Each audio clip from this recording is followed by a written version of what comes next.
மிகையான ஒரு விஷயம் இந்த உலகத்தில் வேற எதுவுமே இருக்காது. அப்படி ஒரு அன்பு, அப்படி ஒரு பாசம், அப்படியே தனது பக்தர்களை வந்துட்டு அடை காப்பது போல இறைவன் காப்பார். சிவபெருமான் அடை காப்பது போல காப்பார். உண்மைன்னு உணர்ந்திருக்கிறீங்களான்னு யோசிச்சு பாருங்க.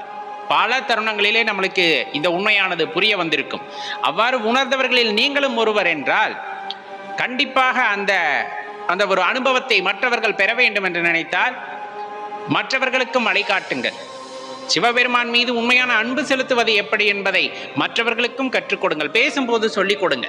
எதையும் எதிர்பார்க்காம அவர்கிட்ட அன்பு செலுத்தணும், இப்படித்தான் கேட்கணும், பஞ்சாட்சர மந்திரத்தை மனசுக்குள்ள எப்பவுமே சொல்லிக்கிட்டு இருக்கணும். அப்படி சொல்லும் போது ஏற்படுகின்ற உணர்வு அப்படிங்கிறது அலாதியானது அப்படிங்கிறத அவர்களுக்கு எடுத்து சொல்லும் பொழுது அவர்களும் அந்த இன்பத்தை அனுபவிக்கிறார்கள் என்றால் உண்மையில் நீங்க பிறந்த பிறவியின் பயனானது ஈடேறிவிட்டது அப்படிங்கிறத தெளிவா தெரிஞ்சு கொள்ளுங்கள்.